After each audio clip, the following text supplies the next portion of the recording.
വാർത്തയിലേക്ക് പോകാം. അത് വന്നിരിക്കുന്ന ചോദ്യം, origin of Islam, how Islam originated എന്നൊരു ചോദ്യമുണ്ട്. അതുകൂടാതെ ഈ അറാബ്സിൻ്റെ ഒരു കൾച്ചർ, അല്ലെങ്കിൽ നമ്മളുടെ ഒരു നിലയിൽ പറഞ്ഞാൽ ഇസ്മേലൈറ്റ്സ് അല്ലെ ഇസ്മേലിയരുടെ ആ തലമുറയും ഇന്നത്തെ മുസ്ലിങ്ങളും തമ്മിൽ എന്തെങ്കിലും ബന്ധമുണ്ടോ, അവർക്കെന്താണ് സംഭവിച്ചത്, ഇങ്ങനെ ചില ചോദ്യങ്ങൾ ഹിസ്റ്റോറിക്കലാണ്. അപ്പോൾ അത് രസകരമായൊരു പഠനം കൂടിയാണ്. അതിന് നേരിട്ടൊരു മറുപടി എളുപ്പമല്ല പറയുക. ഞാനതുകൊണ്ട് ശ്രദ്ധിച്ചിരിക്കണം ഇനി പറയുന്ന കാര്യങ്ങൾ. വാസ്തവത്തിൽ എല്ലാ അറാബ്സും മുസ്ലിങ്ങളല്ല, മുസ്ലിങ്ങളല്ല അറാബ്സ് അല്ല, അറാബ്സ് അല്ല മുസ്ലിങ്ങളും അല്ല. എന്ന് വെച്ചാൽ അറബികളിൽ നിന്ന് ഫ്യൂ പീപ്പിൾസ്, ക്രിസ്ത്യാനികളുണ്ട്, ഗോത്രവർഗ വിഭാഗങ്ങൾ, അവരൊക്കെ ഇപ്പോഴും ഉണ്ട്. കുറച്ചാളുകൾ, ഒരു മൈക്രോ മൈനറിറ്റി.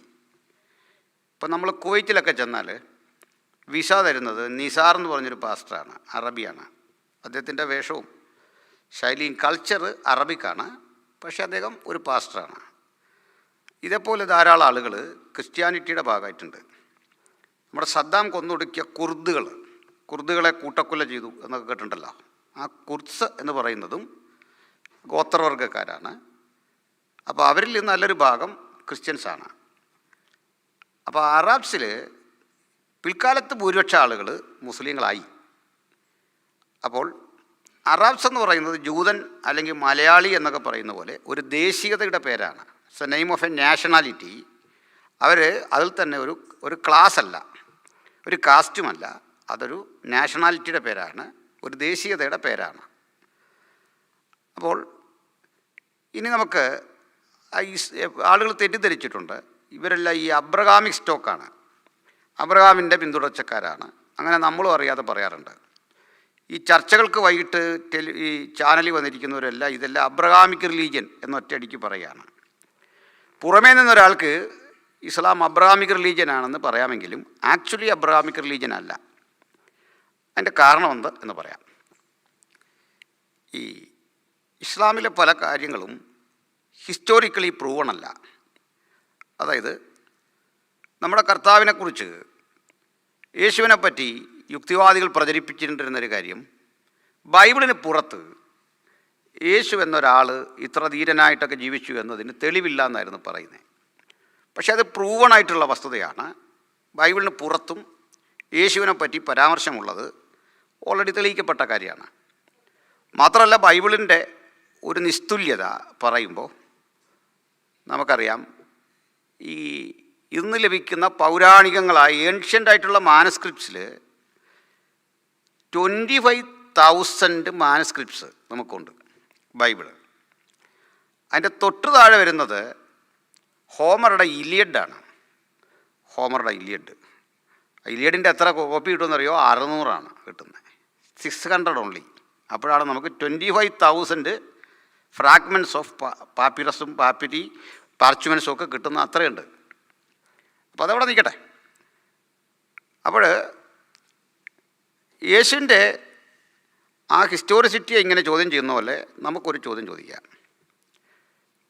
കാരണം 570 AD മുഹമ്മദ് ജനിക്കുന്നതെന്ന് ഓർക്കണം. അത്രയും വർഷം. അപ്പോഴേക്ക് ക്രിസ്ത്യാനിറ്റി, നിങ്ങൾ നമ്മുടെ നാട്ടിൽ കൂടെ പോകുമ്പോഴേ, എറണാകുളത്തു നിന്ന് വരുമ്പോഴേക്ക് അവിടെ സുന്നകദോസ് പള്ളിയുണ്ട്. ആ സുന്നകദോസ് പള്ളിയുടെ താഴെ അവർ അത് എസ്റ്റാബ്ലിഷ് ചെയ്ത കാലം എഴുതിയിട്ടുണ്ട്. അത് AD 300 മറ്റോ കാണിച്ചിരിക്കുന്നത്, സോറി കൃത്യമല്ല, അങ്ങനൊരു കാലമാണ്. അപ്പം മുഹമ്മദ് ജനിക്കുന്നതിന് മുമ്പ് ആ പള്ളി പണിതു എന്നുള്ള കാര്യം ഓർക്കണം. നമ്മുടെ നാട്ടിൽ, കേരളത്തിൽ പോലും മുഹമ്മദ് ജനിക്കും മുമ്പ് ആ സുന്നോദോസ് പള്ളി ഇന്നത്തെ രൂപത്തിലായിരിക്കില്ല, അവിടെ ഉണ്ട്.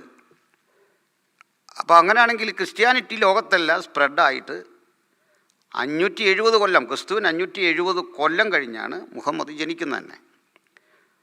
അവിടുന്ന് അദ്ദേഹത്തിന് 23-ാം വയസ്സിലാണ് ഈ എന്താ പറയുക, വിഷൻ ഓഫ് അള്ളയെക്കുറിച്ചുള്ള ആ ദർശനങ്ങളൊക്കെ കിട്ടുന്നത്, ജിബ്രീലിനെ കാണുന്നത് ഒക്കെ അന്നാണ്. അപ്പോൾ അത്ര യങ്ങായിട്ടുള്ള ഒരു റിലീജിയൻ. ഏകദേശം 6 നൂറ്റാണ്ട് കഴിഞ്ഞ് രൂപപ്പെടുന്നൊരു മതം. അപ്പോൾ ഈ മുഹമ്മദിനെ പറ്റി ഖുർആന് പുറത്ത് എവിടെയും നിങ്ങൾക്കൊരു എവിഡൻസ് എടുക്കാൻ പറ്റില്ല ഇങ്ങനെ ഒരാൾ ജീവിച്ചിരുന്നോ എന്ന്. അതുകൊണ്ട് ആധുനിക പഠനങ്ങൾ മുഹമ്മദ് എന്നൊരാൾ ജീവിച്ചിരുന്നോ എന്നൊരു ചോദ്യത്തിലേക്ക് വന്നിട്ടുണ്ട്. പിന്നെയും ഉണ്ട് ചില കാര്യങ്ങൾ. മെക്കയെ പറ്റിയുള്ള വിശദീകരണങ്ങളല്ല, Mecca is a developed city എന്നുള്ള നിലയിലായിരുന്നു പറയുന്നതെല്ലാം അങ്ങനെയാണ്. പക്ഷേ ഇന്നും മെക്കയിൽ നടക്കുന്ന പരിസര പ്രദേശത്ത് നടത്തുന്ന ഉത്ഖനനങ്ങൾ മെക്ക ഡെവലപ്പായൊരു സ്ഥലത്തിൻ്റെ ഒരു എക്സ്കവേഷൻസും നമുക്ക് പുറത്തേക്ക് തെളിവായിട്ട് തരുന്നില്ല. ഇവിടെ ഏറ്റവും ആധികാരിക പഠനങ്ങൾ പുറത്തു വന്നിട്ടുണ്ട്. അത് ആക്ച്വലി മെക്ക അല്ല മുഹമ്മദ് ജനിച്ചത്, മറിച്ച് യോർദാനിലുള്ള ബാക്ക എന്ന സ്ഥലമാണെന്നാണ്. ബാക്ക സാം സൈറ്റിയോറി പറയില്ലേ, ദ വാലി ഓഫ് ബാക്ക, കണ്ണുനീർ താഴ്വര ഇതിൽ കൂടി കടക്കുമ്പോൾ അവർ അതിനെ ജലാശയമാക്കി തീർക്കുന്നു. അപ്പം അത് ഏറ്റവും പുതിയ കണ്ടെത്തലുകളാണ്.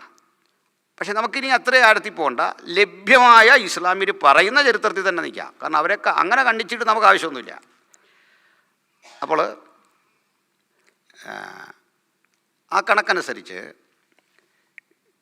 ഇദ്ദേഹത്തിൻ്റെ വംശാവലി കിട്ടുന്നുണ്ട് മുഹമ്മദിൻ്റെ. ആ വംശാവലിയിൽ അബ്രഹാം, ഇസ്ഹാക്ക് ആ ക്രമം ഇങ്ങോട്ട് പറഞ്ഞിട്ട് അബ്രഹാം, ഇസ്മായിൽ ആ ക്രമം പറഞ്ഞിങ്ങോട്ട് വരികയാണ്. ആ ക്രമം പറഞ്ഞിട്ട് ഇസ്മായിൽ കഴിഞ്ഞാൽ പിന്നെ 52 പേരുകൾ കാണാനില്ല. ആ പേരുകൾ എഴുതിയിട്ടില്ല. അവരുടെ തന്നെ ഹിസ്റ്റോറിക്കലായ ബുക്സ് ഇറക്കി നോക്കിയാൽ അവിടെ അവർ പറയുന്നത് ഇത് ലഭ്യമല്ല. പിന്നെ അദ്നാൻ എന്നൊരു കഥാപാത്രത്തെയാണ് കാണുന്നത്. അബ്രഹാമും ഈ ഇസ്മായിലും പിന്നെ അദ്നനും കഴിഞ്ഞിട്ട് ഇങ്ങോട്ട് 52 തലമുറയെ കാണുന്നില്ല, 52 പേരെ കാണുന്നില്ല, ഫാദേഴ്സിനെ കാണുന്നില്ല, 4 ഫാദേഴ്സിനെ. പിന്നെ നമ്മൾ കിട്ടുന്നത് ഹാഷീം എന്ന് പറഞ്ഞൊരു ആളെ കിട്ടുന്നു. ആ ഹാഷീമൈറ്റിൻ്റെ കുടുംബത്തിൽ നിന്ന് ഇന്നലെ പറഞ്ഞ അബ്ദുൽ മുത്തലീബിനെ കിട്ടുന്നു. അബ്ദുൽ മുത്തലീബിൻ്റെ മകൻ അബ്ദുള്ളയെ കിട്ടുന്നു. അബ്ദുള്ളയുടെ മകൻ മുഹമ്മദിനെ കിട്ടുന്നു. ഇപ്പോൾ ഇവർക്ക് തമ്മിലുള്ള അകലത്ര 52 മനുഷ്യരുടെ 52 പേരെ കിട്ടുന്നില്ല. അതിൻ്റെ അർത്ഥം നിങ്ങൾ ഓർക്കണം, ഏറ്റവും പഴയ കാലഘട്ടത്തിലെ വംശാവലിയുള്ള ആളുകൾ അജൂതന്മാർ.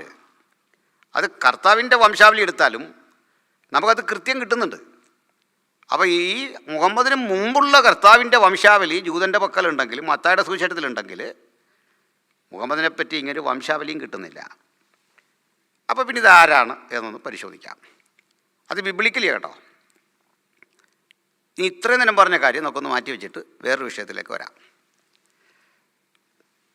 ഇസ്രായേലൈറ്റ്സ് ലോകത്തെല്ലാം ചിതറിപ്പോയിട്ട് പിന്നെ വന്നൊരു സമയമുണ്ട്, തിരിച്ചു വന്നത് ഫസ്റ്റ് വേൾഡ് വാർ കഴിഞ്ഞ്.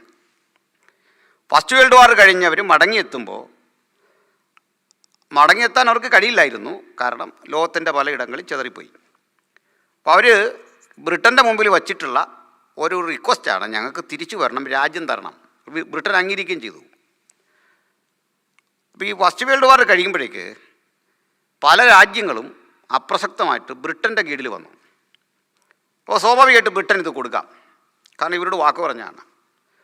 മാത്രമല്ല കൊടുക്കേണ്ടതിൻ്റെ കാരണം എന്താണെന്ന് വെച്ചാൽ ആ വാറിൽ ജയിക്കാൻ കാരണം ജൂത സയൻറ്റിസ്റ്റുകളുടെ ഇടപെടലാണെന്ന് നിങ്ങൾക്കറിയാം. പക്ഷെങ്കിൽ അന്ന് ഫസ്റ്റ് വേൾഡ് വാറിൽ ബ്രിട്ടനൊപ്പം നിന്ന റഷ്യയും മറ്റ് രാഷ്ട്രങ്ങളും ഇതിനെ എതിർത്തു. വിശേഷിച്ച് അറബ് കൺട്രീസ് എതിർക്കാൻ കാരണം ഈ അറബ് കൺട്രീസ് അന്ന് എതിർത്താൽ മറ്റൊരു രാജ്യത്തിന് തിരിഞ്ഞു നിൽക്കാൻ പറ്റില്ല. ബിക്കോസ് എണ്ണയുടെ രാഷ്ട്രീയം അതൊരു വിഷയമാണ്. ഓയിലുമായിട്ട് ബന്ധപ്പെട്ടുള്ള പ്രശ്നം, ഓയിൽ കിട്ടത്തില്ല അവരും. അങ്ങനെ ബ്രിട്ടൻ അത് ഇവർക്ക് രാജ്യം തരാൻ പറ്റില്ല എന്ന നിലയിലേക്ക് എത്തി. വാക്ക് പറഞ്ഞിട്ടും കൊടുക്കാൻ പറ്റിയില്ല. പക്ഷെ ബ്രിട്ടനൊരു ലിബറലായിട്ടുള്ളൊരു ഐഡിയ, ഒരു ഫോർമുല മുമ്പോട്ട് വെച്ചു, നിങ്ങൾക്ക് തിരിച്ചിവിടെ വരാം, അതിന് പ്രത്യേകിച്ച് റെസ്ട്രിക്ഷൻസ് ഇല്ല.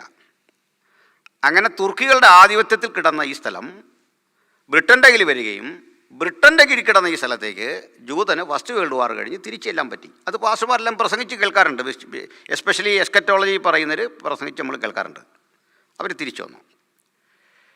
തിരിച്ചു വരുമ്പോൾ അവിടെ സ്വാഭാവികമായിട്ടുണ്ടായിരുന്ന അവിടുത്തെ ഒറിജിനൽ ഇൻഹാബിറ്റൻസ് എന്ന് പറയുന്ന പാലസ്തീനികൾ ഇവർ തമ്മിൽ പ്രശ്നമായി. ആക്ച്വലി ആ ഒരു പ്രശ്നം പോലും തെറ്റാണ്. കാരണം ഇവർ ഗോത്രവർഗങ്ങളായിട്ട് യാതൊരു തരത്തിലുള്ള ഡെവലപ്മെൻറ്റ്സും ഇല്ലാത്ത മനുഷ്യരായിരുന്നു. അവർ ഒട്ടകപ്പാൽ കഴിച്ച്, ഈന്തപ്പഴം കഴിച്ച്, മത്സ്യം കഴിച്ച്, അവിടെ കിട്ടുന്ന ചില ഉൽപ്പന്നങ്ങൾ മാത്രം കഴിച്ച്, ധാന്യമണികൾ വല്ലപ്പോഴും ഒക്കെ കഴിച്ച് ജീവിക്കുന്ന മനുഷ്യരായിരുന്നു. അങ്ങനെയുള്ള മനുഷ്യർ വളരെ സിവിലൈസ്ഡായ ജൂതന്മാരവിടേക്ക് ചെല്ലുമ്പോൾ അതിൽ നിന്ന് സംസ്കാരങ്ങളെ ഉൾക്കൊള്ളേണ്ടിയിരുന്നു. ഇസ്ലാമിൻ്റെ ഒരു പരിമിതി, അവരങ്ങനെ അസിമിലേറ്റ് ചെയ്യില്ല സംസ്കാരങ്ങളെ. അപ്പോൾ നമ്മുടെ തന്നെ നാട്ടിൽ ആദിവാസി സഹോദരങ്ങളുള്ള സ്ഥലത്തേക്ക് ഒരു കുടിയേറ്റം നടന്നില്ല എന്ന് വിചാരിക്കുക, ആ മനുഷ്യർ ഡെവലപ്പാവില്ല, അവരങ്ങനെ തന്നെ അവിടെ ഉണ്ടാവും. പക്ഷെ കുടിയേറ്റങ്ങളുടെ ഒരു ദോഷമുണ്ടെങ്കിലും അതിൻ്റെ മറുവശം ഗുണമെന്ന് പറയുന്നത് ഈ കൾച്ചറിൻ്റെ കൊടുക്കൽ വാങ്ങലാണ്. ആഹാര രീതികൾ, കൾച്ചർ എന്ന് പറഞ്ഞൊരു മനുഷ്യനെ സമഗ്രമായിട്ട് മാറ്റുക, വസ്ത്രവും പോലെയുള്ള കാര്യങ്ങൾ മാത്രമല്ല, സമഗ്രമായിട്ടൊരുത്തനെ മാറ്റും, അങ്ങോട്ടും ഇങ്ങോട്ടും മാറ്റും, അത് കൊണ്ടും കൊടുത്തും വളരും. പക്ഷെ അങ്ങനെ മുസ്ലിങ്ങൾ പെട്ടെന്ന് അങ്ങനെ ആവില്ല. അപ്പോൾ ഇവർ പാലസ്തീനികൾ, അവിടുത്തെ ഒറിജിനൽ അന്ന് താമസിക്കുന്നവർ, അവരും വന്നു കയറിയവരാ, പണ്ടേ ഉള്ളവരല്ല, ആ വാദവും തെറ്റാണ്. പക്ഷേ ദീർഘകാലം അവരവിടെ പാർക്കുന്നു. അവരുടെ സ്ഥലത്തേക്ക് വന്നിട്ട് ജൂതൻ ഇത് പിടിച്ചെടുക്കുകയല്ല ചെയ്തേ, ഈ മരുഭൂമിക്ക് വലിയ വില കൊടുത്താണ് വാങ്ങുന്നത്, വലിയ വില കൊടുത്ത്. നമുക്കറിയാം ഇവിടെ നിന്നൊക്കെ എത്രയോ ഡോളർ പമ്പ് ചെയ്താണ് അക്കാലഘട്ടത്തിൽ ഗോൾഡാമേയറുടെയൊക്കെ നേതൃത്വത്തിൽ ഇതിൻ്റെ ഒരു വീണ്ടെടുപ്പ് സാധിക്കുന്നത്. ഇതുപോലെ ഇരുന്നിട്ട് കാണിക്ക എടുത്തപ്പോൾ ആവശ്യം വേണ്ടതിൻ്റെ 3 ഇരട്ടി പണമാണ് കിട്ടിയത്. അങ്ങനെയാണ് ഇസ്രയേൽ സത്യത്തിൽ പണം കൊടുത്ത് തന്നെയാണ് ഈ സ്ഥലം വാങ്ങുന്നത്. തങ്ങൾ ഈ വിറ്റഴിക്കുന്ന സ്ഥലത്തിൻ്റെ മൂല്യമറിയാതെ പാലസ്തീനികൾ വിറ്റ് അവരങ്ങ് ചുരുങ്ങി. അപ്പോൾ ഇവരിലേക്ക് ഇടപെടൽ നടത്തിക്കൊണ്ട് മറ്റ് അറബ് രാജ്യങ്ങൾ ഇവരെ പിന്തുണച്ചുകൊണ്ട് ഇസ്രയേൽ ഇതിൽ പോകണം നിർബന്ധം പിടിച്ചു. ആ വഴക്ക ഇപ്പോഴും നമ്മൾ കേൾക്കുന്ന പാലസ്തീൻ ഇസ്രയേൽ സംഘടനം, ആ സംഘർഷം. അപ്പോൾ ബ്രിട്ടൻ അപ്പോഴും ഇടപെട്ടു. ബ്രിട്ടൻ വെച്ചൊരു ഫോർമുല, യോർദാൻ നദിയുടെ അക്കരെ കാണുന്ന സ്ഥലം അത് പാലസ്തീനികൾ എടുക്കുക, ഇക്കരെ കാണുന്ന സ്ഥലം യഹൂദന്മാർ ജീവിക്കട്ടെ. അപ്പോൾ നിങ്ങൾ പ്രശ്നമില്ല, ഒരു പ്രകൃതിദത്തമായൊരു നാച്ചുറലായ അതിരും നിങ്ങൾക്കിടയിലുണ്ടാവും. ഈ ബോർഡറൊക്കെ കടന്നു വരണ്ടല്ലോ, പിന്നെ നമ്മൾ സ്ഥലം മാന്തി എന്നൊന്നും പറയണ്ടല്ലോ. അപ്പോൾ ഇതൊരു സ്വീകാര്യമായൊരു നിലയിലേക്ക് വന്നു. പക്ഷെ പാവം പാലസ്തീനികൾക്ക് ബുദ്ധിയില്ലാതെ പോയി എന്ന് ഞാൻ പറയും. അവരതങ്ങ് അംഗീകരിച്ചാൽ മതിയായിരുന്നു. അപ്പോൾ നമ്മളറിയുന്ന അറാഫാത്തിനെ പോലെയൊക്കെയുള്ള ആളുകൾ ഇടപെട്ടു. പിന്നെ ഈ സത്യത്തിലൊരു കാര്യം പറഞ്ഞ് ഈ അറാഫാത്ത് അടക്കമുള്ള ആളുകൾ ചെയ്യുന്നത് ഇവരെ വെച്ച് പണം പിരിക്കുക. ഇവരെ വെച്ച് അറബ് രാജ്യങ്ങളിൽ നിന്ന് പിരിച്ച പണം ഉണ്ടെങ്കിൽ പുതിയൊരു രാജ്യം മേടിച്ച് ഇവരെ പാർപ്പിക്കാം. അങ്ങനെയാണ് ഇവരുണ്ടാക്കിയ ഈ ബങ്കറുകളൊക്കെ ഉണ്ട്, ഭൂമിക്കടിയിലെ രഹസ്യ തുരങ്കങ്ങൾ, സംവിധാനങ്ങളൊക്കെ ഉണ്ട്. ഈ പണം മതി ഇവരെ സുലഭമായി സുരക്ഷിതമായിട്ട് ജീവിക്കാൻ പറ്റിയ വിധത്തിൽ സംരക്ഷിക്കാനുള്ള ഉണ്ടത്. പക്ഷേ ഇവരെ ഉപയോഗിച്ചുകൊണ്ട് $1 സമാഹരിക്കുകയാണ് ഹിസ്ബുള്ള അടക്കമുള്ള, ഹമാസ് അടക്കമുള്ള ടെററിസ്റ്റുകൾ ചെയ്തുകൊണ്ടിരിക്കുന്ന പണി. അതാണ്. ഞാൻ ഉത്തരത്തിൽ നിന്ന് മാറിപ്പോയി എന്നാണ് നിങ്ങൾ വിചാരിക്കുന്നത് അല്ലേ? അപ്പോൾ അക്കരെ ഈ യോർദാൻ്റെ നേരെ അങ്ങേ കരയിലുള്ള ഈ സ്ഥലം ആർക്കാ? പാലസ്തീനികൾക്ക്. ഇക്കരെ ഇനി മറ്റൊന്നുകൂടി, ഈ പാലസ്തീൻ എന്നുള്ളൊരു പദം പോലും തട്ടിപ്പാണ്. ഇത് പുതിയ നിയമത്തിലാണ് കാണുന്നത് പാലസ്തീൻ. ആക്ച്വലി ഇത് ഷാലോം എന്ന് പറയുന്നൊരു രാജ്യമായിരുന്നു. ഊർ ഷാലോ, അവിടെ ഭരിച്ച മൽക്കീസദേക്കിനെയൊക്കെ നമുക്കറിയാം. എൻ്റെ നമ്മൾക്ക് കിട്ടുന്ന പാരമ്പര്യം അനുസരിച്ച് അവിടെ നിന്നാണ് തുടങ്ങുന്നത്. ഇസ്രയേൽ എന്നായി പിന്നെ എൻ്റെ പേര്.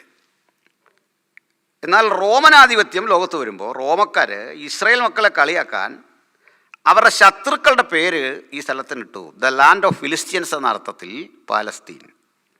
അങ്ങനെയാണ് ആ പേര് പോലും വന്നത്. എനിവേ അക്കരെ പാർത്തു, അവർക്ക് താല്പര്യമില്ല. ഇത് ഇസ്രയേലിന് കൊടുത്തുമില്ല, പാലസ്തീനുകൾക്ക് വേണ്ട. അങ്ങനെ കിടക്കുമ്പോൾ ചോദിക്കാതെ കിട്ടിയൊരു രാജ്യമാണ് യോർദാൻ. ഒരാവശ്യവും ഇല്ലാതെ കിട്ടിയൊരു രാജ്യം. നമുക്കൊക്കെ ഈ സെൻറ്റർ ഫ്രീ ആയിട്ട് കിട്ടുന്ന പോലെ പാസന്മാർക്ക് നാട്ടിൽ ഏരിയ പാസ് എന്നൊക്കെ നമുക്ക് കിട്ടുമെന്ന് പറഞ്ഞ പോലെ, ചിലപ്പോൾ ഇല്ലെങ്കിൽ എന്ത് ചെയ്യും, നമുക്കൊരു അഡ്ജസ്റ്റ്മെൻറ്റ് തരുമെന്ന് പറഞ്ഞ പോലെ ചോദിക്കാതെ കിട്ടിയൊരു രാജ്യം.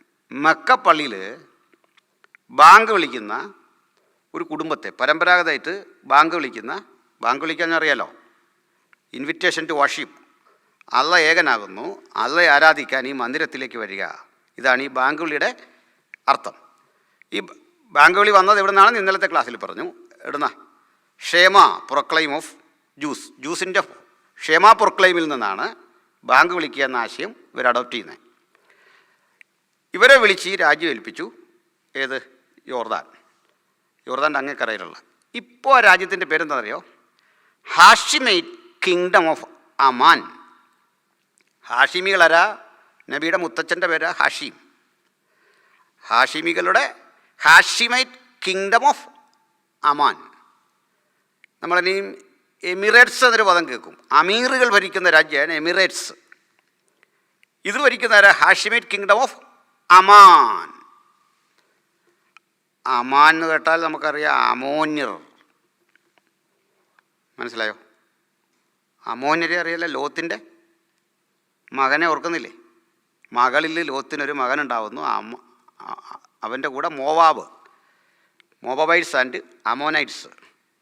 ചുരുക്കി പറഞ്ഞാൽ ഈ ഹാഷിമികൾ വരുന്നത്, ഇത്രയും ഞാൻ ചരിത്രം പറഞ്ഞുകൊണ്ട് വന്നത് കാലികമായൊരു കാര്യം ബോധ്യപ്പെടുത്താനാണ്. അതായത് വാസ്തവത്തിൽ മുഹമ്മദും കൂട്ടരും അബ്രഹാമിൻ്റെ കൊച്ചുമക്കളല്ല, ലോത്തിൻ്റെ കൊച്ചുമക്കളാണ്. വ്യക്തത വന്നോ?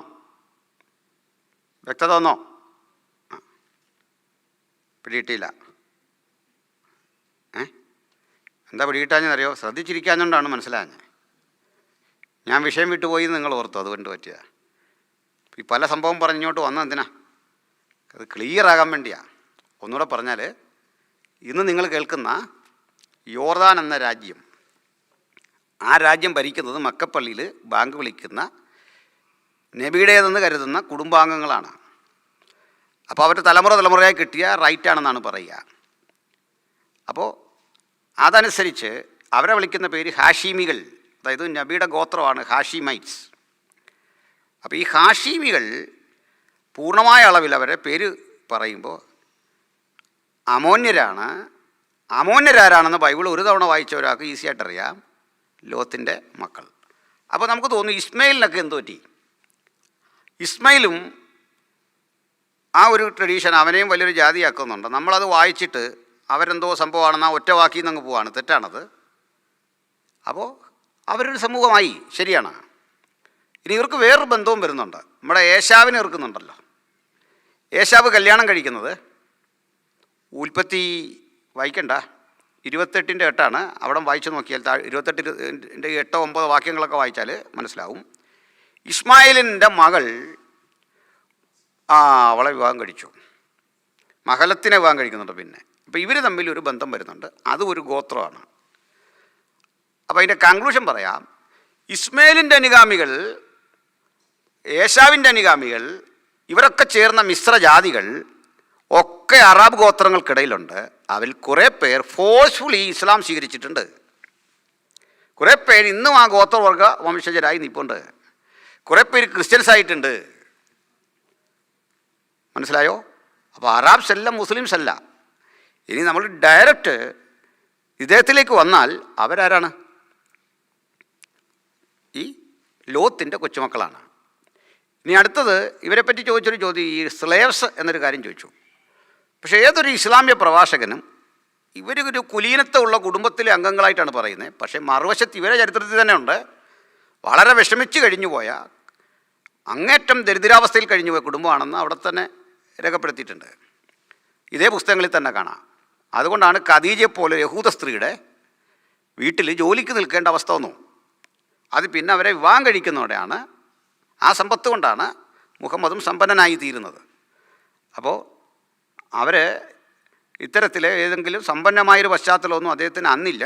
അത് യുദ്ധങ്ങളിലൂടെയൊക്കെ നേടിയെടുക്കുന്ന ജസിയ എന്നൊരു നികുതി കൊടുക്കണമായിരുന്നു. ജസിയ എന്ന് പറഞ്ഞാൽ അത് ഇന്നുമുണ്ട് ഇസ്ലാമിക രാജ്യങ്ങളിൽ. ജസിയ എന്ന് വെച്ചാൽ നിങ്ങൾക്ക് ഒരു മുസൽമാൻ താമസിക്കുന്നതിൻ്റെ ഓപ്പോസിറ്റ് ഒരു വീട് വെച്ചാൽ അതിനേക്കാൾ ഉയരത്തിൽ അത് പണിയാൻ പാടില്ല.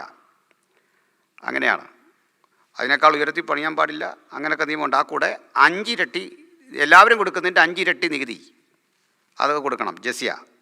അപ്പോൾ ഈ നികുതികളൊക്കെ പോകുന്നത് പ്രവാചക കുടുംബത്തിനാണ്, പ്രവാചകനുമൊക്കെയാണ്. അങ്ങനെയൊക്കെയുള്ള കാര്യങ്ങളാൽ അവർ സമ്പന്നരായി. അപ്പോൾ അറാബ് ഗോത്രങ്ങൾ, ഉപഗോത്രങ്ങൾ ഒത്തിരിയുണ്ട്. അത് ഇസ്മായിലിൻ്റെ വംശജരുമുണ്ട്, ഏശാവിൻ്റെ വംശജരുണ്ട്. ഇസ്ലാം ശക്തിപ്പെട്ടപ്പോൾ ഫോഴ്സ്ഫുള്ളി ഇവരൊക്കെ കൺവേർട്ട് ചെയ്തു. അപ്പോൾ ആ കൺവേർഷൻ്റെ ചരിത്രമൊക്കെ വളരെ ചിന്തനീയമാണ്. നമ്മുടെ കേരളത്തിൽ, ഇന്ത്യയിലെല്ലാം അങ്ങനെ ഫോഴ്സ്ഫുള്ളി കൺവേർഷൻ നടന്നിട്ടുണ്ട്. അപ്പോൾ ഇസ്ലാം എല്ലായിടത്തും ആ കൺവേർഷന് വേണ്ടിയിട്ട് അതിൻ്റെ ഫോഴ്സ് കൃത്യം ഉപയോഗിച്ചിട്ടുണ്ട്. ധാരാളം ബ്രാഹ്മൺസിനെ കൺവേർട്ട് ചെയ്തിട്ടുണ്ട്. അവരാണ് ഈ കോയ എന്നൊക്കെയുള്ള പേരിൽ അറിയപ്പെടുന്നത്. നമ്മുടെ നാട്ടിൽ റാവുത്തർ എന്നൊരു കമ്മ്യൂണിറ്റി ഉണ്ട്. ഇതെല്ലാം കേരളത്തിൽ മാത്രമൊക്കെ ഉള്ള കമ്മ്യൂണിറ്റികളാണ്. അപ്പോൾ എല്ലായിടത്തേക്കും അത്തരം ശക്തി ഉപയോഗിച്ച് കൺവേർട്ട് ചെയ്തിട്ടുണ്ട്. അപ്പോൾ മുസ്ലിംസ് എന്ന് പറഞ്ഞാൽ മഹാഭൂരിപക്ഷം കൺവേർട്ട്സാണ്. പാകിസ്ഥാനി മുസ്ലിങ്ങൾ അറാബ്സ് അല്ല, കൺവേർട്ടാണ്. അപ്പോൾ ഇന്ത്യൻസ്, അന്നത്തെ ഇന്ത്യക്കാർ കൺവേർട്ട് ചെയ്തവരാണ്. കേരളത്തിലുള്ള മുസ്ലിങ്ങൾ കൺവേർട്ട്സാണ്. പിന്നെ നമ്മുടെ ഇവിടുന്ന് മുഹമ്മദായിട്ടൊക്കെ അടുത്ത് കണക്ഷൻ ഉണ്ടെന്നൊക്കെ ക്ലെയിം ചെയ്യുന്ന ചില വിഭാഗങ്ങൾ അവിടെയുണ്ട്. അപ്പം ഞാൻ അവരെയൊന്നും പേഴ്സണലി പറയാൻ ആഗ്രഹിക്കുന്നില്ല. അവരങ്ങനെ ആയിക്കോട്ടെ. ഇപ്പം മുഹമ്മദിൻ്റെ കണ്ടിന്യൂറ്റി അവർക്കുണ്ടെന്ന് പറയുന്നതിനകത്ത് നമ്മളെന്തിനാ എതിർക്കുന്ന? ഉണ്ടാകട്ടെ, പ്രശ്നമൊന്നുമില്ല. അപ്പോൾ അത് മനസ്സിലായോ? അപ്പോൾ സ്ലേവ്സ് എന്നുള്ളൊരാശയം വരുന്ന അള്ളാടെ സ്ലേവ് എന്നുള്ള അർത്ഥത്തിലാണ്. അപ്പോൾ ഇത് നമ്മുടെ ഗലാത്യ ലേഖനത്തിൽ പൗലോസ് പ്രെഡിക്റ്റ് ചെയ്യുന്നുണ്ട്. അതാ നിങ്ങൾ ചോദിച്ചതായിരിക്കാം. അപ്പോൾ ഹാഗാറിൻ്റെ വംശാവലി അതിൽ നിന്ന് പറയുകയാണ്, സ്ലേവ്സിനെ പ്രസവിക്കുമ്പോൾ അല്ലേ, ആ ഒരു വചനത്തിൽ നിന്നാണ്. അത് ആ പ്രഡിക്ഷൻ ഏതാണ്ട് ഫുൾഫിൽഡാണ്. കാരണം ഇവരിൽ നിന്നുള്ള മഹാഭൂരിപക്ഷവും ഇസ്മായിലൈറ്റ്സ് മഹാഭൂരിപക്ഷവും അറാബ്സായി, അവർ മുസ്ലിംസായി, അവർ സ്ലേവ്സുമായി. അള്ളാഹുടെ സ്ലേവാണ്. അതുകൊണ്ടാണ് നമ്മൾ മലയാളത്തിൽ പോലും മുസ്ലിം സഹോദരന്മാർക്ക് അടിമ എന്ന പേരുണ്ട്. അടിമ, അതൊക്കെ സന്തോഷമാണ്. ഇസ്ലാം എന്ന് പറഞ്ഞാൽ തന്നെ അടിമയായിരിക്കുക എന്നുള്ളതാണ്. അതാണ് അതിൻ്റെ അർത്ഥം. അപ്പോൾ നമുക്ക് നമ്മളെ ബാധിക്കുന്ന വിഷയം ചർച്ച ചെയ്താൽ മതി, പക്ഷേ അവരെ ഹിസ്റ്റോറിക്കലി അറിയുക എന്നൊരു കാര്യമുണ്ട്. അതിൻ്റെ നമ്മൾക്കങ്ങനെ വേണ്ടി വന്നത് അവർ നമ്മുടെ ചരിത്രങ്ങളിലേക്കും നമ്മുടെ വിഷയങ്ങളിലേക്കും നടത്തിയ ഇടപെടൽ കൊണ്ടാണ് നമുക്കും അത് പറയേണ്ടി വന്നത്, ആ ഒരു വിഷയം പറയേണ്ടി വന്നത്. അല്ലെങ്കിൽ നമ്മുടെ ആ സോഷ്യൽ ഫേബ്രിക്സ് തകരാതെയും ഹാർമണി തകരാതെയും ഒക്കെ പോകണം നമ്മളങ്ങനെ പോയിക്കൊണ്ടിരുന്നത്. പക്ഷേ നിർഭാഗ്യം എന്ന് പറയട്ടെ, നമ്മുടെ നിർഭാഗ്യമല്ല, അവരുടെ നിർഭാഗ്യം എന്ന് പറയട്ടെ, അവർ ബൈബിളിനുള്ളിലേക്കും ക്രിസ്തുവിനെക്കുറിച്ചും അതിരുവിട്ട വിമർശനങ്ങളുടെ ഒരു ശൈലി സ്വീകരിച്ചപ്പോൾ നമുക്ക് അതിന് മറുപടി പറയേണ്ടി വന്നു. അതിൻ്റെ ഗുണമെന്ന് പറഞ്ഞാൽ ഇപ്പോൾ ഇങ്ങനൊരു സംവാദത്തിന് സ്കോപ്പില്ല. ആളുകൾ ചോദിക്കാറുണ്ട്, ഇസ്ലാം ഡിബേറ്റ് ഇപ്പോൾ ഉണ്ടോ എന്ന് ചോദിക്കാറുണ്ട്. അപ്പോഴൊന്നും നമ്മളില്ലയെന്ന് പറയാൻ കാരണം ഇവരാണ് അതിൽ നിന്ന് പിന്തിരിഞ്ഞത്. അവർക്ക് ഇനിയൊരു സംവാദം നടത്തത്തക്ക സ്കോളർഷിപ്പ് ഉള്ളവർ അതിലുണ്ടെന്ന് എനിക്ക് തോന്നുന്നില്ല ക്രിസ്ത്യൻസിനോട് നേരിടാൻ. അതിൻ്റെ കാരണം എന്താണെന്ന് വെച്ചാൽ ക്രിസ്ത്യൻസ് കൂടുതലായിട്ട് ഖുർആൻ പഠിച്ചു, അതിൻ്റെ ഉള്ളടക്കങ്ങൾ മനസ്സിലാക്കി, തിരിച്ച് മറുപടി പറയാനുള്ള പ്രാപ്തി നേടി. അത് വലിയൊരു കൂട്ടായ അധ്വാനമായിരുന്നു. നിരവധി സഹോദരങ്ങൾ അതിനുവേണ്ടി പണിയെടുത്തു. അതിൽ വലിയൊരു സന്തോഷം എന്ന് പറഞ്ഞാൽ ഒരു കാലഘട്ടം വരെ ഈ ഖുർആനിലൂടെ നമ്മൾ ക്രിസ്തുവിനെ എക്സ്പ്ലെയിൻ ചെയ്യാനായിരുന്നു മാർക്കസുൽ ബിഷാറ പോലെയൊക്കെയുള്ള സ്ഥാപനങ്ങൾ ശ്രമിച്ചത്. നമ്മളതിനെ പിൽക്കാലത്ത് വന്നവർ അങ്ങനെയല്ല. ഖുർആനിൽ പറയുന്ന യേശു ബൈബിളിൽ പറയുന്ന യേശുവുമായിട്ടൊരു ബന്ധമില്ല, ഇതൊരു ഇമിറ്റേഷണൽ ക്യാരക്ടറാണ്, ക്രിസ്തുവിനെ അനുകരിച്ചുണ്ടായൊരു ക്യാരക്ടറാണെന്ന് പറഞ്ഞു. അത് ഇന്ന് ഏതാണ്ട് ആൾക്ക് മനസ്സിലായിട്ടുണ്ട്. അതിൻ്റെ തെളിവ് ഇന്നലെ പറഞ്ഞേ, സൂറത്തുൽ മറിയം എന്നൊരു ചാപ്റ്റർ ഉണ്ട്. ഈ സൂറത്തുൽ മറിയം അവർ അഭിമാനപുരസരം പറയും, മുഹമ്മദിനെ പറ്റി പോലും 4 ഇടത്തേ ഉള്ളൂ ഖുർആനിൽ, പക്ഷേ യേശുവിനെ പറ്റിയൊരു അധ്യായം തന്നെയുണ്ട്, മറിയത്തെ പറ്റിയൊരു അധ്യായമുണ്ട് എന്നൊക്കെ പറയാറുണ്ട്. നമ്മളതൊക്കെ എടുത്തിട്ട് അതിലും യേശു സൂപ്പറായൊരു മനുഷ്യനാണെന്നൊക്കെ പറഞ്ഞ് ദൈവത്തെ സ്ഥാപിക്കാനാണ് ആദ്യകാല ക്രിസ്ത്യൻ പ്രീച്ചേഴ്സ് ശ്രമിച്ചത്. എന്നാൽ ഇന്നത് മാറി. അപ്പോൾ അത് ഒരു കാര്യം കൂടെ പറയാം, ഇന്നലെ പറയാത്തൊരു കാര്യം. നാട്ടിലൊക്കെ ഉണ്ടാകുന്ന ഒരു സംഭവം എന്ന് പറഞ്ഞാൽ, ഒരു കലാലയത്തിൽ പഠിക്കാൻ ചെല്ലുന്ന കുട്ടി, എസ്പെഷ്യലി നമ്മുടെ ബാംഗ്ലൂരോ അതല്ലെങ്കിൽ കോയമ്പത്തൂരോ ഒക്കെ പഠിക്കാൻ ചെല്ലുന്ന ഒരു പെൺകുട്ടികളാണ് കൂടുതൽ എയിം ചെയ്യുന്നത്. ഇവരെ ചെന്നിട്ട് കണ്ട്, വിശേഷിച്ച് ഓർണമെൻറ്റ്സ് ഇല്ലാത്തതോ ഏതെങ്കിലും തരത്തിൽ ക്രിസ്ത്യൻ കുട്ടി എന്ന് കണ്ടാൽ, ഇനി ഓർണമെൻറ്റ്സ് ഉണ്ടെങ്കിലും കത്തോലിക്ക സഹോദരങ്ങളെയൊക്കെ ചെന്നവർ കണ്ട് വളരെ കാര്യമായിട്ട് ഇടപെടും. അപ്പോൾ ഇവരോട് പതുക്കെ ബൈബിൾ വായിക്കുന്നതൊക്കെ കണ്ടാൽ പറയും, എനിക്കൊരു ബൈബിൾ തരുമോ? അപ്പോൾ ബൈബിൾ കൊടുക്കും. വലിയ ആകാംക്ഷയോടെ നമ്മൾ ഈ ബൈബിൾ കൊടുക്കും. തൊട്ടടുത്ത ആഴ്ച വരുമ്പോഴേക്ക് ഈ ബൈബിളിലെല്ലാം ഇവർ വരയിട്ടിട്ടുണ്ടാവും, അണ്ടർലൈൻ ചെയ്തിട്ടുണ്ടാവും. അണ്ടർലൈൻ ചെയ്തേക്കുന്നത് എങ്ങനെയാണെന്ന് വെച്ചാൽ, സുവിശേഷങ്ങളിൽ മത്തായി പറയുന്നു, അവൻ യെരികോവിൽ നിന്ന് പോയാറെ ഒരു കുരുടനെ സുഖപ്പെടുത്തി. ഇതേ കാര്യം ലൂക്കോസിലേക്ക് അവന് പറയും, അവൻ യെരികോവിലേക്ക് വന്നാറെ, ഒരാൾ പറയും പോയാറെ. ചെറിയൊരു വേർഡാണ്, അതിൻ്റെ അടി വരയിടും രണ്ടും. പിന്നെ അടുത്തൊരെണ്ണമാണ്, മീകളിന് കുട്ടികളൊന്നും ഉണ്ടായിരുന്നില്ല, പിന്നെ മീകൾ പ്രസവിച്ച കുട്ടികളുടെ എണ്ണം അതൊരിടത്ത്. ഇങ്ങനെയുള്ള ഒരു ഡൈക്കോട്ടമിയിലേക്ക് നമ്മുടെ കുട്ടികളെ എത്തിക്കും. അപ്പോൾ ഈ കുട്ടി ആകെപ്പാടെ കൺഫ്യൂഷനാവും. അപ്പോൾ ഈ കുട്ടി എന്നിട്ട് പാസ് എടുത്ത് ചോദിക്കും, ഇങ്ങനെയൊക്കെ ഒരു കാര്യം കിടക്കുന്നു, ഈ പുസ്തകം നിറച്ച് വിളിങ്ങനെ വരച്ചേക്കാണ്. ഇവർ ട്രെയിൻഡാണ്, നമ്മളോർക്ക് ഒരാഴ്ച കൊണ്ടിരുന്ന് പഠിച്ചാന്ന്. കൂട്ടുകാരി ഈ ചോദ്യം എല്ലാം ചോദിക്കും. ബൈബിളിൽ അങ്ങനെ തോന്നുന്ന പ്രഥമദൃഷ്ടിയ വൈരുദ്ധ്യം തോന്നുന്ന ചില ചോദ്യങ്ങൾ കൊണ്ടുവരും. അപ്പോൾ ആ ചോദ്യങ്ങൾക്കകത്ത് സീരിയസ് ആയ ഒരു കാര്യം ഇല്ലെങ്കിലും അതിനകത്തൊരു കുട്ടിയെ അമ്പരപ്പിക്കാൻ പാകത്തിനുള്ള ചില കാര്യങ്ങളുണ്ടാവും. അപ്പോൾ ഈ കുട്ടി ആദ്യമായിരിക്കും ഇത് കാണുന്നത്, നമ്മളും ഇതായതായിരിക്കും കാണുന്നത്, നമ്മുടെ കുറ്റമായിരിക്കില്ല. അപ്പോൾ ഇവൾ വരുന്നു, പാസ്റ്ററോട് ചോദിക്കുന്നു. പാസ്റ്റർക്ക് അതിന് ഉത്തരം പറയാൻ പറ്റാവനും പറയും, ഇനി അവളോട് കൂടരുതെന്ന് പറയും. പാവം, അതിപ്പോൾ എന്ത് പറയാൻ പറ്റും? പക്ഷേ ആ കൂട്ടുകാരിക്ക് ഒത്തിരി ക്വാളിറ്റി ഉണ്ട്, അവൾക്ക് കൂടാതിരിക്കേണ്ട കാര്യമില്ല. അവൾ പറഞ്ഞു, സോറി, നിങ്ങൾക്ക് അറിയില്ലേ, പ്രശ്നമില്ല, ഞാൻ അറിയാൻ ചോദിച്ചതേ ഉള്ളൂ. പ്രാർത്ഥിക്കുമ്പോൾ എനിക്ക് വേണ്ടിയും പ്രാർത്ഥിക്കുക, കാരണം ജീസസിനെ ഞങ്ങൾക്കും ഇഷ്ടമാണ്. Because Jesus is my Lord. ഞങ്ങളെന്തിന് ജീസസിനെ മോശമായിട്ട് പറയണം? Is a prophet. മാത്രമല്ല, നിങ്ങൾ വെറുതെ ജീസസ് എന്ന് പറയുമ്പോൾ ഞങ്ങൾ ആ കൂടെ ഇത്രയും കൂടി പറയണം, അള്ളയുടെ അനുഗ്രഹം അവന്മേൽ വരുമാറാകട്ടെ, peace be upon him. When we says Jesus we must use peace be upon him. ഇത്രയും ഞങ്ങൾ പറഞ്ഞിട്ടേ പറയൂ. യേശുവിൻ്റെ മേൽ സമാധാനം വരട്ടെ എന്ന്. നമ്മളാണെങ്കിൽ ചോദിച്ചേനെ, ഈ ഇത്രയും വർഷമായിട്ടും അത് വന്നില്ലേ പിന്നെ, അല്ലേ? മുഹമ്മദിൻ്റെ പേര് പറയുമ്പോഴും സമാധാനം അവൻ്റെ മേൽ വരട്ടെ. നമ്മുടെ ആഗ്രഹം നമുക്കൊരു സമാധാനം കിട്ടിയാൽ മതിയായിരുന്ന. മരിച്ചോ ഈ മനുഷ്യർക്ക്, ഇനിയിപ്പോൾ എന്താ സമാധാനം, അല്ലേ? അപ്പം ഈ കുട്ടി അമ്പരന്നിരിക്കുമ്പോൾ ചോദിക്കും, പ്രാർത്ഥിച്ചോ? പ്രാർത്ഥിച്ചു. എനിക്ക് വേണ്ടി പ്രാർത്ഥിച്ചോ? പ്രാർത്ഥിച്ചു. ആരോടാ പ്രാർത്ഥിച്ചേ? ദൈവത്തോട്. നിങ്ങൾക്ക് ദൈവം ആരാണ്? യേശു. അപ്പോൾ യേശു ഗെത്സമനയിൽ നിന്ന് പ്രാർത്ഥിച്ചല്ലോ ഒരാളോട്, അതാരാ? അത് പിതാവ്. അത് മനസ്സിലായി. അപ്പോൾ യേശു ദൈവമാണെങ്കിൽ യേശു പ്രാർത്ഥിച്ചപ്പോൾ ഒരാൾ പ്രാർത്ഥന കേട്ടില്ല, അത് രണ്ടും ഒരാളാണോ? അല്ല. അപ്പോൾ ദൈവം എത്രയുണ്ട്? ഈ കുട്ടി ആകെ വിഷമിച്ചു. പിന്നെ ഇവൾ പതുക്കെ പതുക്കെ പതുക്കെ പോയിട്ട് തട്ടമൊക്കെ ഇട്ടാണ് പിന്നെ കാണുന്നത്. അപ്പോൾ ഇതിൻ്റെ ആദ്യ ലക്ഷണമുണ്ട്. ആദ്യ ലക്ഷണം, നിങ്ങളുടെ വീട്ടിൽ ഇങ്ങനെ ഒരു പെൺകുട്ടി ഉണ്ടെങ്കിൽ അവൾ ആദ്യം അതിൽ ചെയ്യുന്നൊരു കാര്യം, വീട്ടിലെ സകല പുരുഷന്മാരിൽ നിന്നും അവൾ അകന്നു നീക്കുക, അപ്പനടക്കം. നമ്മുടെ മോളെ ഇങ്ങനെ ചേർത്ത് പിടിക്കുമ്പോൾ, അനിയത്തിയെ ബ്രദർ വന്ന് ചേർത്ത് പിടിക്കുമ്പോൾ, ആ പഴയ സ്നേഹത്തിൽ ഒന്ന് തൊടാനെങ്കിലും ചെല്ലുമ്പോൾ ഇവർ പെട്ടെന്ന് മാറും. അവരുടെ പഠനം അങ്ങനെയാണ്. ആ ഒരു കാര്യം. രണ്ടാമത്, ഈ ബാങ്ക് വിളിക്കുന്ന നേരത്ത് ഇവർ റൂം അടച്ചകത്ത് നിസ്കരിക്കായിരിക്കും, നമ്മൾ കാണത്തില്ല, പ്രാർത്ഥനയായിരിക്കും. 5 നേരം മാറുന്നുണ്ടോ എന്ന് ശ്രദ്ധിക്കണം. അടുത്തൊരു കാര്യമുണ്ട്, ഈ നഖം വെട്ടുകയോ മുടി പൊഴിഞ്ഞു വീഴുകയോ ചെയ്താൽ നമ്മുടെ കുട്ടികൾ എന്ത് ചെയ്യും? അവിടെ കിടക്കട്ടെ എന്ന് നോക്കും. പക്ഷെ അവരങ്ങനെയല്ല, ഇത് ശേഖരിച്ചെടുത്ത് പൊതിഞ്ഞ് ഈർക്കിലിൽ കെട്ടിയിട്ട് ഒരു പ്രാർത്ഥനയൊക്കെ നടത്തിക്കൊണ്ട് ശവം സംസ്കരിക്കുന്ന പോലെ കുഴിച്ചിടും. ഇങ്ങനെയൊക്കെയാണ്. അല്ലെ കിയാമത്ത് നാളിൽ പ്രശ്നം ഉണ്ടാകുന്ന കിയാമം എന്ന് പറഞ്ഞാൽ മനസ്സിലായോ? കിയാമം എന്ന് വെച്ചാൽ കർത്താവ് പറഞ്ഞില്ലേ, തലീദ കൂമി കും ടു എറൈസ് എന്നാണ്. അപ്പോൾ എറൈസ് ചെയ്യുന്ന ദിവസം കിയാമത്ത്, ഉയർത്തെഴുന്നേൽപ്പിൻ്റെ നാൾ, അതാ കിയാമത്ത് നാൾ ഇടയ്ക്കിടയ്ക്ക് പറയും. അപ്പോൾ ഈ കിയാമത്ത് നാളിൽ ന്യായവിധിയൊക്കെ വരാതിരിക്കാൻ ഇങ്ങനെയൊക്കെ ചെയ്യുന്നതാണ്. കുട്ടി ഘട്ടം ഘട്ടമായിട്ട് പോവും, നഷ്ടപ്പെട്ടു പോവും. അവിടെ തന്നെ ഒരു കല്യാണം കഴിക്കും. ഈ കല്യാണം കഴിക്കുന്ന പയ്യൻ അധികം താമസിക്കാതെ ഡിവോഴ്സാകും. അതിനവിടെ തടസ്സമൊന്നുമില്ല. അതിന് 3 തവണ തലാക്കെന്ന് പറഞ്ഞാൽ മതി.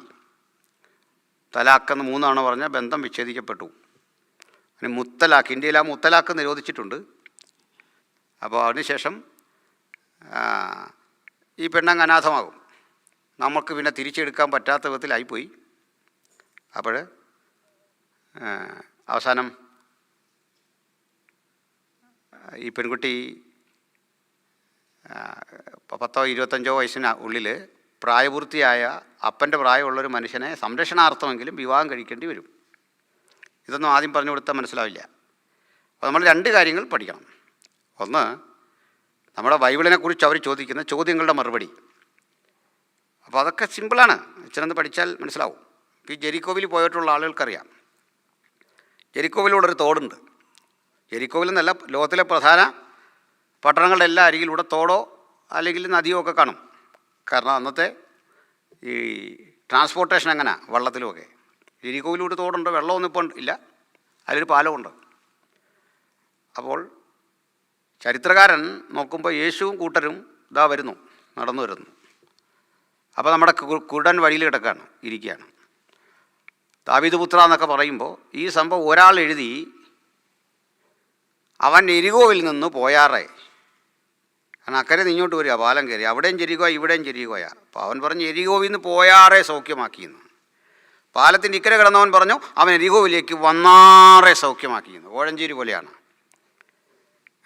പാലത്തിന് അക്കരെ നിന്നാലും കോഴഞ്ചേരിയാണ്, ഇക്കരെ നിന്നാലും കോഴഞ്ചേരിയാണ്. അപ്പോൾ അക്കരെ കിടന്നവൻ പറഞ്ഞു കോഴഞ്ചേരി എന്നവൻ കുമ്പനാടിന് പോയപ്പോൾ സൗഖ്യമാക്കി. അക്കരെ വെച്ചാൽ സംഭവം നടക്കുന്നത്. അപ്പോൾ ഇക്കരെ കിടന്നവൻ പറഞ്ഞു അവൻ കോഴഞ്ചേരിയിലേക്ക് വന്നാറെ സൗഖ്യമാക്കി. ഇത്രയൊക്കെ ഉള്ള കാര്യം. ഇതുകൊണ്ട് ഒരാൾ വിശ്വാസം വിട്ടു പോകണം. അപ്പോൾ ഇതൊക്കെ ഇവർ ചോദിക്കുന്ന ചോദ്യങ്ങളൊന്നും ഗ്രഹിക്കുക. അപ്പോൾ അവരോട് ചില ചോദ്യങ്ങൾ അങ്ങോട്ട് ചോദിക്കുക. അവരോട് ചോദ്യം ചോദിക്കാനായിട്ടും മടിക്കരുത്. ഇവർ സ്ട്രാറ്റജി ഉണ്ട്. ഇത് ഓൺലൈനിലൂടെ മുസ്ലിം സഹോദരന്മാർ കാണുന്നെങ്കിൽ അവരോട് അറിഞ്ഞിരുന്നു കൊള്ളണം. അത്ര സ്ട്രാറ്റജിയിലൊന്നും ഇനി ഞങ്ങളുടെ കുഞ്ഞുങ്ങൾ വീഴത്തില്ല. അതുകൊണ്ട് പുതിയ സാധനമൊക്കെ ആയിട്ട് വരണം, പുതിയ ഐഡിയ ഒക്കെ ആയിട്ട് വരണം. അപ്പോൾ നമുക്ക് അന്നേരം കാണാം. അപ്പോൾ അതുകൊണ്ട് ക്രിസ്തീയ വിശ്വാസത്തിൻ്റെ പരിശുദ്ധി നിലനിൽക്കുന്നത് വർഷങ്ങൾക്ക് മുമ്പേ നടന്ന ചില ചർച്ചകളിലൂടെയാണ്. നിങ്ങൾ കണ്ട് പൗലോസുണ്ട്. പൗലോസ്, ബർണബാസ്, അപ്പല്ലോസ് എന്ന് പറഞ്ഞ 3 ക്യാരക്ടേഴ്സ് ഉണ്ട്. എന്തൊരു പവർഫുള്ളാണ്. ഇവരെ 3 പേരുടെയും കാര്യം പറയുമ്പോൾ ഒരാളെപ്പറ്റി പറയുന്നത് അവനവരെ പരസ്യമായി ഖണ്ഡിച്ചു കളഞ്ഞു. അടുത്തയാൾ വന്ന് ക്രിസ്തു തന്നെ ദൈവപുത്രനെന്ന് തെളിയിച്ചു. അടുത്തയാൾ വന്നിട്ട് അവരെ മിണ്ടാതാക്കി. ഒരുത്തൻ ഖണ്ഡിക്കും, ഒരുത്തൻ മിണ്ടാതാക്കും, ഒരുത്തൻ ക്രിസ്തു തന്നെ ദൈവപുത്രനെന്ന് തെളിയിച്ചു. അപ്പോൾ ഇത്രയും വീര്യമുള്ള ഒരു ട്രഡീഷനുള്ള കമ്മ്യൂണിറ്റിയാണ് യേശുവിൻ്റെ അനുഗാമികൾ. അപ്പോൾ പരിധി വിട്ട് നിങ്ങൾക്ക് അവരെ ആക്രമിക്കാനായിട്ടാവില്ല. അപ്പോൾ നമ്മുടെ ഇനിയുള്ള കാലം കുട്ടികൾ പഠിക്കണം. അതിലൊരു സന്തോഷം. ഞങ്ങൾ ആദ്യകാലമൊക്കെ എന്നെക്കാൾ മുമ്പ് ഈ ഫീൽഡിൽ വന്ന ധാരാളം ആളുകളുണ്ട്. ഞാൻ പഠിച്ചൊരു ഇസ്ലാമിക സ്കൂളിലാണ്. അങ്ങനെ ഒരു ബന്ധമൊക്കെ അവരോടുണ്ട്. ഇന്നും നല്ല സുഹൃത്തുക്കൾ അവിടെ ഉണ്ട്. അപ്പോൾ ഇവരോട് ഈ രംഗത്ത് ഏറ്റുമുട്ടി ഒത്തിരി പ്രശ്നങ്ങൾ നേരിട്ട നമ്മുടെ പൂർവികരായ സഹോദരന്മാരുണ്ട്. വലിയ പ്രശ്നങ്ങൾ. ബീഹാറിലെ സഹോദരങ്ങളൊക്കെ ഒത്തിരി നേരിട്ടു. പിന്നീട് അതിശക്തമായ ഒരു തിരിച്ചു മറുപടി പറഞ്ഞ് വരുന്ന ഘട്ടത്തിൽ ഇന്നിപ്പോൾ വന്നിരിക്കുന്ന ഗുണകരമായ ഒരു കാര്യം, ആയിരക്കണക്കിന് കുട്ടികൾ ഇവരെ ചോദ്യത്തിന് മറുപടി പറയാൻ പ്രാപ്തരായി, റെഡിയായി. അപ്പോൾ അവരങ്ങ് നിർത്തി. അപ്പോൾ ഇന്നലെ എന്നോട് ആരോ പറഞ്ഞു ഇവിടെയൊക്കെ ഇങ്ങനെ ഖുർആൻ്റെ ഡിസ്ട്രിബ്യൂഷനുണ്ട്, അവിടെ ഇവർ നമ്മളോട് ടോക്ക് ചെയ്യാനായിട്ട് വരും. ടോക്ക് ചെയ്യാൻ വരുമ്പോൾ ട്രിനിറ്റി സംബന്ധിച്ച ചോദ്യമെങ്കിൽ നമ്മൾ ആദ്യം ചെയ്യേണ്ടത്, ട്രിനിറ്റി എന്ന് പറഞ്ഞാൽ നമ്മൾ ഉദാഹരണം പറയാനായിട്ട് പോകണ്ട, ഇങ്ങോട്ട് അവൻ കയറുന്നതിന് മുമ്പ് ചോദിക്കണം. ഇന്നലെ ഞാൻ പറഞ്ഞ കാര്യം മറക്കരുത്. ട്രിനിറ്റിയെ എവിടെയാണ് ഖുർആൻ എതിർക്കുന്നത്? പറഞ്ഞതാ. ട്രിനിറ്റിയെ ഖുർആൻ എതിർക്കുന്നുണ്ടോ?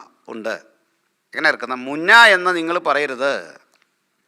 അപ്പോൾ പറ മുന്ന എന്നാന്ന് പറ. മുന്ന എന്ന് പറഞ്ഞാൽ 3 കാര്യങ്ങൾ: പിതാവ്, പുത്രൻ, പരിശുദ്ധാത്മാവ്. മുന്ന എന്ന് നിങ്ങൾ പറയരുത്.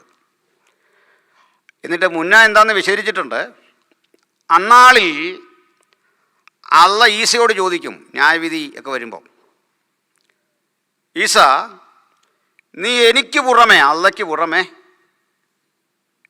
നിന്നെയും, ഫസ്റ്റ് വൺ അല്ല, സെക്കൻഡ് വൺ ഈസ, നിൻ്റെ അമ്മയെയും ദൈവങ്ങളാക്കിയിട്ടുണ്ടോ? ഇത് അവർ വായിച്ച് കേൾപ്പിക്കുമ്പോഴേ പറയണം. അവർ വായിക്കാൻ ബുദ്ധിമുട്ടുണ്ടെങ്കിൽ നമ്മളങ്ങ് വായിപ്പിച്ച് ചോദിച്ചിട്ട് പറയും ഞങ്ങൾക്കിങ്ങനെ ട്രിനിറ്റി ഇല്ല. ഇതെങ്ങനെ സംഭവിച്ചു എന്ന് ഞാൻ പറഞ്ഞു. മുഹമ്മദിൻ്റെ കാലത്ത് കാത്തലിസിസവും ഒക്കെ ശക്തിയായിരുന്നു. അവരാരാധിച്ചു പോന്നിരുന്ന ഈ ഹോളി ഫാമിലി, അതായത് തിരുക്കുടുംബം എന്ന ആശയത്തെ മുഹമ്മദ് തെറ്റിദ്ധരിച്ചു. ഇതായിരിക്കും ക്രൈസ്തവരുടെ തൃത്വം. മനസ്സിലായില്ലേ? അള്ളാഹ്ക്ക് പറ്റിയ ഒരു കൈപ്പഴയാണ്. അപ്പം ഞാനെന്നെ പറയുന്നത് അള്ളാഹയുടെ കുഴപ്പമല്ല, അള്ളാഹ്ക്ക് അറബി മാത്രമേ അറിയൂ. വേറൊരു ഭാഷയിലും പറഞ്ഞാൽ അള്ളാഹ്ക്ക് പിടിയിട്ടൂല. അതുകൊണ്ട് ക്ഷമിക്കണം സഹോദരന്മാർ. നമ്മുടെ ദൈവത്തിന് ഒരു ഭാഷയും വേണമെന്നില്ല. ആരും എന്തും എങ്ങനെ പറഞ്ഞാലും മനസ്സിലാവും, അല്ലേ? ഇത് അറബി പഠിച്ചേച്ച് പ്രാർത്ഥിച്ചാലേ അള്ളാഹ്ക്ക് തൃപ്തിയുള്ളൂ. അറബി മാത്രമേ അറിയൂ. അപ്പോൾ നമ്മൾ അള്ളാഹ്ക്ക് പറ്റിയൊരു പിഴവ്. രണ്ടാമത് ഇതുപോലെ തന്നെ ഒരു കാര്യമുണ്ട്. നമുക്ക് ചിരി വരുന്ന ഒത്തിരി കാര്യങ്ങൾ ഇതുപോലെ ഉണ്ട്, ഫലിതങ്ങൾ. അതിലൊരു നോക്കി ആരാണ് ഈ യേശുവിൻ്റെ അമ്മയായ മറിയ? ഇന്നലെ ഞാൻ പറഞ്ഞു. ഖുർആനിൽ കിടക്കുന്നത് എങ്ങനെയാണെന്ന് അറിയണ്ടേ? ഇമ്രാൻ്റെ മകളും ഹറൂണിൻ്റെ സഹോദരിയുമായ മറിയം, അവളുടെ പരിശുദ്ധി കാത്തു. പരിശുദ്ധി കാത്തു എന്നല്ല, കുറേ കൂടെ വൾഗറായൊരു പദമാണ് ഖുർആനിൽ എഴുതിയിരിക്കുന്നത്. അപ്പോൾ നമുക്ക് ഇമ്രാൻ ആരാന്നറിയണ്ടേ? മോശയുടെ ആരോൻ്റെ അപ്പൻ. ഹാറൂൺ ആരാണ്? അഹരോൺ. അപ്പോൾ ഈ ചങ്ങാതിക്ക് തോന്നിയത് ഈ മിറിയാമുണ്ടല്ലോ, തപ്പ് പൊട്ടി പാടിയ കക്ഷി, ഇത് തന്നെ ആ മറിയമെന്ന് അള്ളാഹു തെറ്റിദ്ധരിച്ചു പോയി. എത്ര വർഷം മുമ്പാന്ന് ആലോചിച്ച്. ഇതൊക്കെ പൊളിച്ച് തീർക്കുന്ന എത്രയോ രസകരമായൊരു കാര്യമാണ്. അപ്പോൾ ഇത് വലിയ സംഭവമാണെന്നൊന്നും ആരും ഇരിക്കണ്ട. ഇതിനെ പൊളിച്ചെടുക്കുക എന്നുള്ളത് for Christians it is easy. ഖുർആൻ പഠിക്കണം, അപ്പോൾ മനസ്സിലാവും ഇത് ഈസിയാണ്. അപ്പോൾ ഇവരെ ചോദ്യം കൊണ്ട് ചോദിക്കണം. ട്രിനിറ്റി എതിർക്കുന്നില്ലല്ലോ. രണ്ടാമത്തെ സ്ട്രോങ് ബിലീഫാണ് ബൈബിള് മനുഷ്യൻ്റെ കൈകടത്തലുണ്ടായി. അതിനവർ ചില വാക്യങ്ങൾ മുമ്പ് പറഞ്ഞാൽ എടുത്തുകൊണ്ട് വരും. അവിടെ ഇങ്ങനെ പറയുന്നു, ഇവിടെ ഇങ്ങനെ പറയുന്നു. അപ്പോൾ ചോദിക്കേണ്ട ചോദ്യം, 570 കൊല്ലം മുമ്പ്, കൊല്ലത്തിന് ശേഷം ജനിച്ച മുഹമ്മദ് ഇത് കണ്ടുപിടിച്ചില്ലല്ലോ. ചേട്ടനല്ലേ കണ്ടുപിടിച്ച്, ഇക്കായല്ലേ കണ്ടുപിടിച്ച്. മുഹമ്മദ് എന്നോട് കൃത്യമാക്കി തന്നില്ല. ഇതിൽ ശരി കിട്ടണമല്ലോ, ഒരു ശരി വേണമല്ലോ. എന്തെയും മുഹമ്മദ് ക്ലിയറാക്കാഞ്ഞേ? ചുരുക്കി പറഞ്ഞാൽ ബൈബിൾ തിരുത്തി എന്നുള്ള മുസ്ലിം വാദം ഖുറാനിലില്ല, മുഹമ്മദ് പറഞ്ഞിട്ടില്ല, പിന്നെ അള്ളയും പറഞ്ഞിട്ടില്ല. അപ്പോൾ അള്ള പറയാത്ത, ഖുർആൻ പറയാത്ത, മുഹമ്മദ് പറയാത്തൊരാശയം നിങ്ങൾക്കെങ്ങനെ പറയാൻ പറ്റും? വളരെ ശാന്തമായിട്ട് ചോദിക്കാവൂ. മാത്രമല്ല ക്ഷുഭിതരായിട്ട് ഇവരോട് ഇടപെടാൻ പാടില്ല. ക്ഷുഭിതരായിട്ട് ഇവരോട് ആരോടും ഇടപെടരുത്, അത് മോശമാണ്. അവരിന്ന് കേൾക്കണം. അപ്പം നമ്മളിതുപോലെ ഇവരിൽ തിരിച്ചൊരു സംശയം ജനിപ്പിച്ച് വിടുക, അവർക്കായിട്ട് പ്രാർത്ഥിക്കുക, നമ്മുടെ കുട്ടികളെ ഇതിൽ പോയി പെട്ടുപോകാതിരിക്കാൻ ട്രെയിൻ ചെയ്യുക. ഇത്രേ ഉള്ളൂ ഈ കാര്യം. അപ്പോൾ ഏതാണ്ട് ചോദ്യത്തിൻ്റെ എല്ലാം ഉത്തരം വന്നോ? ചോദ്യം 1, ഇസ്മയിലിൻ്റെ ആ വംശാവലിക്ക് എന്ത് പറ്റി? അത് ഇത് തന്നെയാണോ? അല്ല, ലോത്തിൻ്റെ വംശാവലിയാണ് മുഹമ്മദ് ജനിക്കുന്നത്. പക്ഷേ ശേഷം ഈ ആളുകളൊക്കെ മുസ്ലിങ്ങളായിട്ടുണ്ട്, ഫോഴ്സ്ഫുള്ളി കൺവേർട്ട് ചെയ്തിട്ടുണ്ട്. ഇതേ ഒരു സ്ഥലത്തേക്ക് കത്ത് കൊടുത്തു വിടും, ഇസ്ലാമിനെ സ്വീകരിച്ചില്ലെങ്കിൽ, സ്വീകരിച്ച ഇന്ന ഗുണങ്ങളുണ്ട്, സ്വീകരിച്ചില്ല യുദ്ധം. അങ്ങനെ അടിച്ചാണ് മിക്ക രാജ്യങ്ങളും പിടിച്ചെടുക്കുന്നത്. ഇന്നലെ ഞാൻ പറഞ്ഞു പെൻഡാർക്കി, ഇതൊക്കെ വീണ കഥകൾ പറഞ്ഞു, ഒത്തിരി രാജ്യങ്ങൾ. അപ്പോൾ അത് ഇന്ത്യ വരെയുള്ള ഇടങ്ങളിൽ ഇസ്ലാം ആധിപത്യം ചെലുത്തി. പക്ഷേ ഇവിടെ ഒരു കാര്യം പഠിക്കേണ്ടത്, ക്രിസ്ത്യൻ ആധിപത്യം ലോകത്തുണ്ടായത് ചുരുങ്ങിയ കാലത്താണ്. ഇന്ത്യ പോലുള്ള രാജ്യങ്ങളിൽ 2-2.5 നൂറ്റാണ്ട് നിന്നു ബ്രിട്ടൻ്റെ ആധിപത്യം. പക്ഷേ 1000 വർഷം ലോകത്തെ ഭരിച്ചവരാണ് മുസ്ലിങ്ങൾ. 1000 വർഷം ലോകത്തെ മൊത്തം എടുത്താൽ ഇത്രയും നീണ്ട നാൾ ഭരിച്ചവരില്ല. റോമും എല്ലാം കണ്ടെങ്കിലേ ഉള്ളൂ. റോമും അത്രയും വരത്തില്ല, കാരണം റോം ഇടയ്ക്ക് വെച്ച് 2ആയിട്ട് പിളർന്നുണ്ട്. ഇസ്ലാം അതിൻ്റെ ശക്തിയോടുകൂടി ലോകത്തെ ഇന്ത്യ അടക്കമുള്ള രാജ്യങ്ങളെ അക്ബറും ഹുമയൂണും ഒക്കെ ഭരിച്ചല്ലോ. പക്ഷെ അവർക്ക് അറബി എന്ന ഭാഷ സർവ്വസാധാരണമാക്കാൻ പറ്റിയില്ല. ചുരുങ്ങിയ നാളിലേക്ക് ക്രിസ്ത്യൻസിൻ്റെ കയ്യിൽ ലോക സ്വാധീനമുണ്ടായപ്പോൾ ആദ്യം ഗ്രീക്ക് സർവ്വസാധാരണമായി. ഗ്രീക്കൊക്കെ പിന്തള്ളപ്പെട്ടപ്പോൾ പിന്നെ നമ്മുടെ കയ്യിൽ ഇംഗ്ലീഷ് സർവ്വസാധാരണമായി. ഈ കൾച്ചർ സർവ്വസാധാരണമാക്കാൻ പറ്റി. ഒരു കാര്യം കൂടെ പറഞ്ഞാൽ ഞാൻ ഉപസംഹാരം വരുത്താം. നമുക്കറിയാം ഇസ്ലാമിക സഹോദരന്മാരെ സംബന്ധിച്ചോളം ബഹുഭാര്യത്വം അനുവദനീയമാണ്, ഭർത്തൃത്വം അനുവദനീയമല്ല, ബഹുഭാര്യത്വം. അത് നല്ലതാണ് എന്ന് കരുതുന്നവരാണ്. പക്ഷെ നിങ്ങളുടെ അയൽക്കാരായ മുസ്ലിങ്ങളെ നോക്കുക, അപൂർവം ചിലരെ അത് ചെയ്തിട്ടുള്ളൂ, അപൂർവം ചിലർ. അതിൻ്റെ അർത്ഥം എന്താണെന്നറിയണ്ടേ? ഇത് ഇത്ര നല്ലതായിട്ടും they are trying to imitate the Christian culture. മനസ്സിലായില്ലേ? ലോകത്തിൻ്റെ മുമ്പിൽ നമ്മൾ വെച്ചു കൊടുത്ത ആ കൾച്ചറിനെയാണ് അവർ ഫോളോ ചെയ്യാനായിട്ട് ശ്രമിച്ചത്. It is appreciable. അത് നമ്മുടെ കൾച്ചർ എടുക്കണം എല്ലാവരും. ഇപ്പം നമ്മളെ വിമർശിക്കുന്ന ആളുകളുണ്ട്, അവർ ഒന്ന് പറഞ്ഞിട്ട് 2-3 ഇംഗ്ലീഷ് വാക്കിലും പറയും. നമ്മുടെ ടി ജി മോഹൻദാസും ഒക്കെ ശ്രദ്ധിച്ചിട്ട് ഏറ്റവും അധികം ക്രിസ്ത്യൻസിനെ വിമർശിക്കുന്ന 2 പേരാണ്, ടി ജി മോഹൻദാസ് സാറും നമ്മുടെ ശശികല ടീച്ചറും ഒക്കെ. അവരെങ്ങനെ പറഞ്ഞു വന്നാലും പിന്നെ ധരിച്ചിരിക്കുന്നതൊക്കെ നമ്മൾ കൊടുത്ത പാൻറ്റും ഷർട്ടും ഒക്കെയാണ്, അല്ലേ? സാരി പോലും വിക്ടോറിയൻ കാലത്തെയാണ്, വിക്ടോറിയൻ കാലത്തെ കൾച്ചറാണ്. അല്ലാതെ ഇന്ത്യക്കാരുടെ നവംബർ 1 ചുറ്റുന്ന സാരിയും അതൊന്നും ഇന്ത്യൻ കൾച്ചറിൽ പെടുന്നതല്ല. വിക്ടോറിയൻ കാലത്ത് ഉണ്ടായിട്ടുള്ള വസ്ത്രധാരണമാണതല്ല. ഇന്ത്യക്കാർ ഇതൊക്കെ കണ്ടതും അറിഞ്ഞതുമൊക്കെ പോട്ടെ, അത് മറ്റൊരു വിഷയമാണ്. അപ്പോൾ നമ്മൾ ഇന്നലെ പറഞ്ഞതിൻ്റെ ബാക്കിയിലേക്ക് ഇനി ബിബ്ലിക്കലായിട്ടുള്ള ആ ടോപ്പിക്കിലേക്ക് ഒന്ന് തിരിച്ചു വരാം. സന്തോഷമാണോ?